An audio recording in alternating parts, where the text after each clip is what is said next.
Саламатсыздарбы каналдын катталуучулары, коноктору.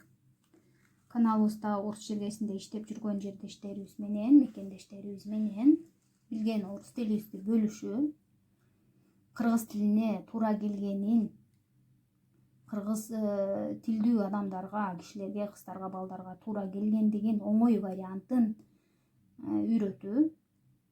Аз-маз билгендерибиз болсо, орус тилибизди, билген орус тилибизди дагы өөрчүтүү, дагы көбөйтүү, дагы көп сөздөрдү жаттоо, орус тилинде көп нерсени билүү. Каналыбыздын максаты ушул.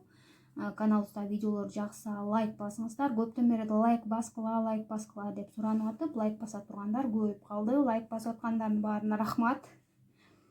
Ушундай поддержка болуп турса, мен дагы кайра берилген суроолорго тарткым келип, кайра видео чыгаргым келип калат экен. Мен негизи эле ошондоймун. Мен поддержка кыла турган киши болсо, мен ойду омкоруп, тоону томкоруп деп коебу. Ошондой кылып жиберем. Мени жамандап койсо эле бүттү. Өзүм таштап коем. Өткөндө мени, мага, мен дегендер жаттадык. А бүгүн болсо менин жана менде дегендерди кандай айтабыз? Менин жана менде дегенде у меня деп айтат экенбиз. Мисалы дагы бир сөз бар. Мои часы золотые. Мисалы, менин саатым алтын. Мои часы золотые. У меня золотые часы. Менин саатым алтын. Экөө тең эле бирдей маани болуп атпайбы? Ошон үчүн эң биринчи правило, эгер сиз бул сөздү айтаарда мен мой деп айтамбы, моя дейминби, мои дейминби, моё дейминби, кандай мой деген сөздү кандай кылып, кайсыл роддо кошом деп ойлонуп калсаңыз, женский род, средний род, мужской род, моё деймби, моя деймби деп ойлонуп калсаңыз, жана билбей, тактай албай калсаңыз, у меня деп айта бериңиз. Мисалы, книга деген сөз слово женского рода. Мисалы сиз билбей калдыңыз. Моя книга деймби же мой книга деймби? Менин китебим ак экенин айткыңыз келип атат, мисалы. Книга белая дедим, мой книга белая деймби деп ойлонуп калсаңыз, у меня белая книга деп айтып кое берсеңиз, сиз эч качан адашпаган болосуз. Дайыма. Мо чайнигим кара экенин, чайник кир экенин, мен чайнигим чай кайнатып ичкенге болбойт, жууш керек экенин айтсам, кандай айтам? Мой чайник деймби же моя чайник деп айтамбы? Грязный экен, кантип айтам деп калсаңыз, ойлонуп калдыңыз. У меня чайник грязный. Менин чайнигим кир. Мына эң золотой правило, да? Менин, моё, мой, мои дегендин ордуна билбей калсаңыз, пайдаланчу сөз у меня, менин. Эң жалпылап бардык средний роддогу сөз болсо да, мужской род, женский род, кандай сөз болсо дагы кете берет. У меня нет опыта. Эртең мененки видеодо чыкты, мисалы, менин опытым жок деди. Сатуучу болгонго. Менин опытым жок. У меня черные глаза. Менин көздөрүм кара. Сүрөттөп атат да бул жерде. Анан сиз ошо көзүңүз кара экенин кантип айтат экенсиз? Мой деймби, моя черные глаза деп айтасызбы? Моя глаза черные дейсизби? Билбей калдыңыз. Ошондо у меня деп айта бересиз. У меня черные глаза. Мои глаза черные. Менин көздөрүм кара.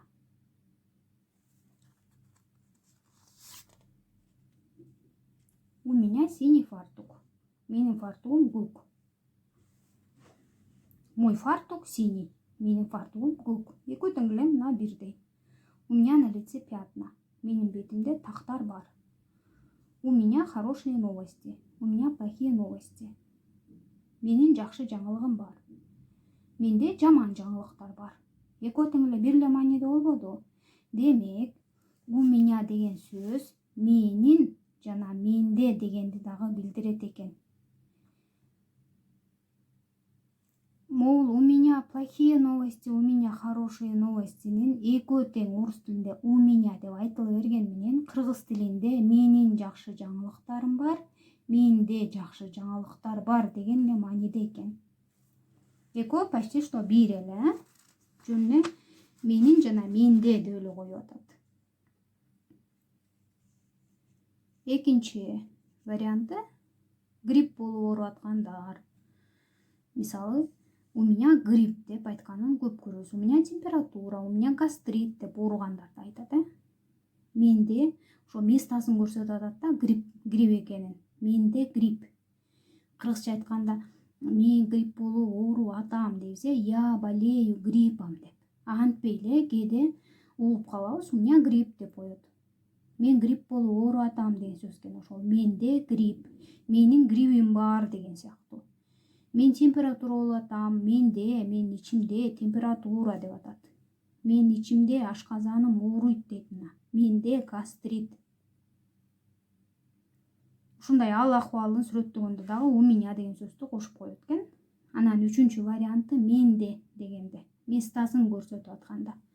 Мисалы, 5 этажда 5 кыз иштейсиңер, чайнигиңер бирөө эле. Сизге Жамиля 5-этаждан звонить этип, Айганыш, а где чайник десе, мисалы, у меня дейсиз, менде чайник комнатаңызда турат, сиздин колуңузда турабы, столуңузда турабы, коробкага салып койдуңузбу, айырмасы жок. Менде деп эле коебуз да. Менин столдун үстүндө турат деп айтпайсыз. Чайник менде деп эле коебуз. Ошол менде. Местасын айтып көрсөткөндө. У меня, менде, меникинде деген сыяктуу мааниде. Ольга келип, у кого есть зеркало дейт. Зеркало деген күзгү, зеркальце деп да коет, кичинекей күзгү деп. У кого есть зеркало десе, сиздин сумкаңызда зеркало бар, у меня дедиңиз, менде. Анан сумкаңызды шашпай туруп ачып күзгүнү алып бердиңиз. Сизде бар экенин эле айтып атасыз, менде бар деп. У меня, менде. Үчүнчү варианты ушул экен. Демек, у меня деген менин жана менде деген маанини билдирет экен.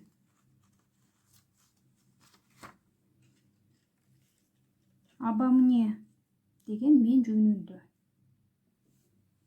Поговорили обо мне. Мен жөнүндө сүйлөштүк. Сплетничали обо мне. Бирөөлөр ушакташты деп айтсаңыз, мен жөнүндө ушакташты дейт. Он думает обо мне, ал мен жөнүндө ойлонот дейт. А он думает обо мне десе, ал мен жөнүндө ойлонот экен деген суроо белги койсоңуз. А койбой эле айтып койсоңуз, думает обо мне десе, мен жөнүндө ойлонот. Мен жөнүндө деп айткыңыз келгенде, дайыма могу обо мне деген сөз болуш керек. Мне деген сөз болгондо эле жөнүндө дегенди билдирет, обо мне, мен жөнүндө. Обо менен про деген экөөнүн мааниси бирдей эле, бир эле маани билдирет, экөө тең жөнүндө. Поговорили, мисалы, о поездке. Бир жака баруу жөнүндө сүйлөштүк. О деген дагы мааниси бар болот. Поговорили про поездку. Бир жака баруу жөнүндө сүйлөштүк. О деген мааниси бар деп жазып коеюн. Кайсыл маалда о жазылат, кайсыл маалда обо деген жазылат деп сурашыңыз мүмкүн да. Мне деген жазылганда сөзсүз обо деп жазылат. О мне деген сөз жок, ал туура эмес. Обо мне. Обо мне деген мен жөнүндө дегенди айткыңыз келсе эле, обо мне деп айтасыз. Мен жөнүндө экөө дайыма чогуу болот дедим, У меня.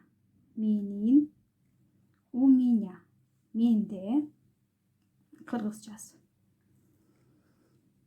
Анан эгер сиз мой, моя, мои, моё, кайсынысын айтам деп билбей калсаңыз, менин оюнчуктарым, мисалы, жашыл деп айткыңыз келсе, ар бириңердин оюнчуктарыңар ар кандай түшүнүк болсо.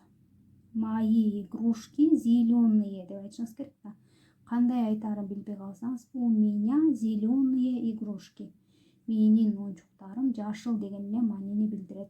Ушул сөздөрдүн ордуна у меняны пайдаланып сизге айтса деле, сиз айтсаңыз деле эч айырмасы жок. Мааниси өзгөрбөйт. Менин дегенди болбосо менде дегенди билдирет экен.